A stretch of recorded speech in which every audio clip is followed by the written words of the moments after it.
Hello, and welcome to Overlanders Then and Now. I'm Jim King, and as always, I'm joined by my partner in overlanding and my inimitable co-host, Sure. Thomas Bingle. How you doing today, Binks? Oh, inimitably doing great, Jim. And looking forward to reflecting on part of our time in a land of, oh, Jimmy, so many contradictions in its past. A powerful nation, and the land actually where my grandfathers were born, Jimmy, Oh, was Germany. hmm. Germany. So now, Doc, I'll never forget this. One of these great moments here. We're thinking, oh, we're going to go right because we were planning to go to Berlin. We wanted to Right. see what East Germany was all about and going through there. But our Eurail pass did not cover that trip, and it was going to be more than a week, to pay for it. So we used a sports term, Jimmy. We called it audible. You're familiar with that term, right, Jimmy? Oh, of course. Yeah, I hear baseball announcers say that all the time. Uh, but you're right. Yeah, we decided instead of going to Berlin, we decided to follow the Rhine Yeah. from Amsterdam to Munich, the heart of Bavaria. And like most of our altered plans, we were actually glad, we veered away from the original Yeah. itinerary. In fact, I'm not sure why the famous Rhine River wasn't part of the original plan because it truly is one of the most scenic waterways in all of Europe, if not the world. Jimmy, so right. It's scenic Mm. and amazes me how long it is. Jimmy, it's about 760 miles. Yeah, wow. And it's the second longest river, in Central and Western Europe, with the first one being the Danube. The But blue. traveling along the Rhine, and I love this phrase, Jim, the romantic Rhine, excuse me, it was like being in a storybook. Jim, castles suddenly coming into view on top of hills and mountains, charming little villages and towns. You ready, Jimmy? I love to say these: Bopard, Bingen, Bacharach, and Heidelberg. Yeah, Heidelberg. And we didn't mention that in the blog post, but I have to say, I felt just a little bit smarter walking around the grounds where Hegel, Metternich, Weber, Robert Schumann, even Helmut Kohl, to name a few, were once either students or professors. Very cool, very scenic, very university townish. Yeah, Jimmy, great. But Jim, are you sure you weren't more impressed that Heidelberg is the castle is the home of the largest wine cask? I don't, did we sample? I don't remember. Jimmy, well, maybe you don't remember because you sampled too much. We Uh, sampled too much. But I'll never forget our first stop along that route, Cologne, and mhm. the cathedral that took centuries to build, Jim. Unbelievable. Yeah, so why does that stand out for you? Well, here, Jim, just the idea. I'll never forget coming across that bridge, and it was kind of like Yeah. evening time, the Hohenzollern Brücke, and there is this massive, massive, rather dark, but famous Gothic architecture there, Jim. Just so impressive and so, uncharacteristic of, geez, what I was thinking of seeing. So it was really it affected me, Jim, in that Yeah. sense. Really powerful. Well, me too, especially that initial view. And it was so huge. I don't Yeah, think I'd yes, seen one quite like it. yes.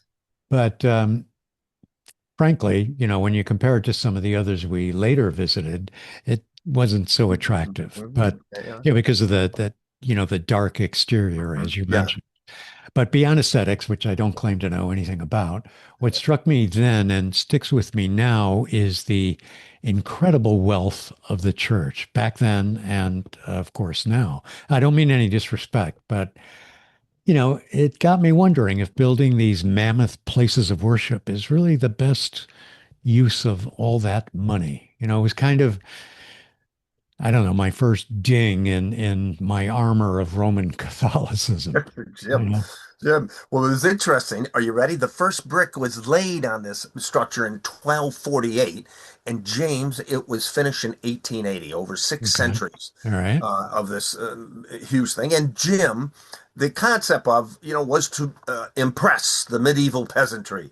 And also inside, then Jim would be, the stained glass windows, paintings, about the life of Jesus. So it was there to kind of overwhelm almost. And I have to admit, coming across that bridge, this contemporary peasant was overwhelmed or impressed. And Jim, sounds like this impressive and massive structure highlights that you might have a reckoning here with the church, Oh, Jamie. probably. Yeah, I think that won't be pretty. But I think the peasants might have been a little more impressed with some food. But anyway, Yeah, yeah. anyway, in addition to the cathedral and Cologne, what about the Rhine has stuck with you after all these years?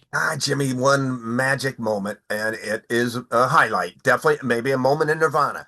The visit in Rothenburg ob the Tauber. Yes. And Jimmy, also just something, about the beauty of the Rhine. It's just really idyllic. It was something, and yet, Doc, I can remember, having an odd feeling, where kind of, someone hit me on the side of the head or in a perverse way. I thought, how could such a calm, seemingly tranquil land of Germany along this romantic Rhine start two of the world's worst wars Hmm. and just, 63 and 27 years earlier. Amazing.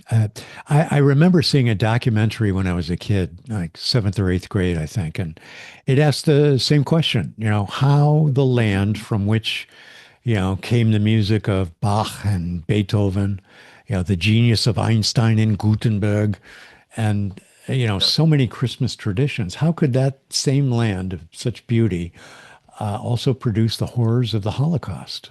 Point, of mhm, course, being that if it can happen amidst all that beauty, it can happen anywhere. yep. And sadly, I think the message today is as relevant as it's ever been. Mhm. Anyway, on to a more pleasant topic. I think the thing we found most interesting, enjoyable on the trip were the people we met. Do you remember? I don't know, things just pop into my people that we met. Yep. Just pop into my mind all of a sudden for no apparent reason. Remember that woman, a young German woman who Yes. came into the I remember compartment, that, Jim. compartment and she struck up a conversation with us. She might have just been looking for a chance to practice her English, but I do remember we were discussing American literature with her. We got off the train. She was traveling on. And as the train moved away, she was there at the window and she was waving at us and smiling widely and enthusiastically. And Yeah. I Yeah. hope that wasn't because we were finally leaving, but she just seemed so happy and friendly. And I can still see her in my mind's eye. And it always makes me smile when I Oh, think of that Jim, moment. what a moment in time. Yeah. Wow. Well, In the another rain. example, of course, is the Yeah. couple we met in Rothenburg ob der Tauber. Yes, absolutely, Jimmy. But let me set the stage, Jimmy, because it was one of the most unusual towns we ever visited. And Okay, go for it. yeah, Jimmy, a wonderful medieval village, but neat though, because it's one of the few in Germany escaped all bombing. And you just close your eyes and open them up and you feel like you're in the 1500s. We arrived late, Doc. We caught the last train, but almost midnight, and the village was locked up. Even our Jugendherberg, the youth hostel, and any inn. And we were standing in front, Jim, of the famous Ratstrickstube, the clock tower, and we Yeah. were stranded. Jim, we had no idea what we were going to do. And this was, then unbelievably, Doc, then we hear a voice calling out, do you need some help? And that's when we met Herman. And then soon after that, his wife, American born Linda. Yeah, he seemed to appear out of nowhere. And he was a big guy, wearing this big leather jacket.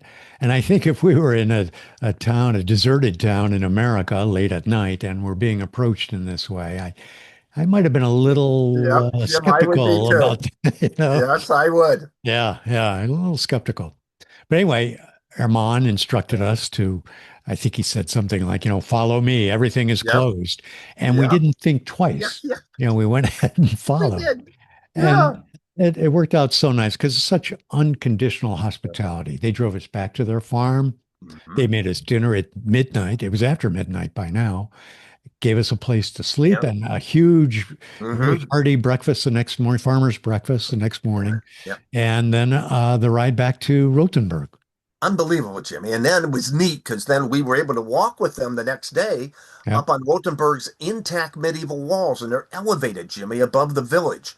We'd hear the sound of bells almost constantly, looking down at towers, cobblestones, the valleys off in the other direction, town clocks, specialty shops. Oh, Jimmy, Hummels, very tidy, very Very, tidy. yeah, very, Unbelievable. very tidy in that German way. But the hospitality was just unbelievable, and they extended it to two Yeah, yeah. complete strangers. Yeah, Jimmy, and thanks to Herman and Linda, are you ready? We learned the traveler's commandment Mm. firsthand, Jim. If a traveler needs help, you help. Let me say it again. If a traveler needs help, you help. Yeah, of course, that should apply to everyone, not just travelers. But when you travel, you're sometimes especially vulnerable. Yeah, And when yeah, you good point. extend the kind of help and Mhm. kindness that Herman and Linda extended to us, you just don't forget it. Yeah, unbelievable, Jimmy. Absolutely. Good begets good, Doc. And I always think back to their kindness at such a late hour and with us in a real bind. And Yeah. almost without question, Jimmy, I have tried to implement this commandment throughout my life in helping travelers, and people in Hmm. general when they're in trouble. And this is a commandment that still guides me in my interpersonal actions, Jimmy, for the last half century and even today. And what about you, Doc? Well, actually, On that. I have kind of a funny story along those lines. It's a kind of then versus now. A couple of years ago, I was out walking with my daughter and grandson. They live near a commuter train station to New York. And a short distance away from the station, there was a man, his wife and daughter, standing, looking around. Their suitcases were nearby. And when we passed them, he asked directions to a place kind of far from where we were. So they were obviously lost. And from his accent, I asked where they came from. They were Russian. Huh, So they interesting. asked about buses and cabs, and that was going to be too difficult. So I offered to drive them there. Wow, Well, wonderful. when we got to Katie's place, she took my very discreetly took my phone and put on the tracking gizmo. I don't know what, so she could see exactly where we were at all times. And, the Russians hadn't kidnapped me. They were driving away. Yeah, Uh-huh. new technology, but, Yeah, not as trusting as we were back then. And, yeah. uh, you know, I hear I you. don't blame her nowadays, Yeah, yeah. but the Russians, they didn't forget that. And they tracked me down on Facebook. And we've been Facebook friends for years. Really? Oh, that's wonderful, Jim. Yeah, Great story. Way to that's help cool. out, man. Yeah. Well, Jim, I know your daughter. I know she's kind and generous, and she's also not as naive and trusting as we were at her age. And as we learned when we decided much later, Jim, to backpack through Iran right after the revolution. Oh, God. Amazing. We're still alive, Jimmy, on that one. That is So, so true. True. woo. But that's a story for another post and video. Yes. So Yes. next on the itinerary is one of our favorite cities. We spent Mhm. quite a bit of time there and money, Munich. Anyway, any final thoughts on our trip along the Jimmy, Rhine? Jimmy, just that, Ryan, it bears repeating again. The Overlanders commandment, if a traveler or anyone needs help, you help. And good begets good, James. Amen, brother. So everyone All out right. there, Auf Wiedersehen. Thanks for watching. And until next time, Prost, Prost, everyone. everyone. Oh, I couldn't get the trill there. Nice job. Sorry.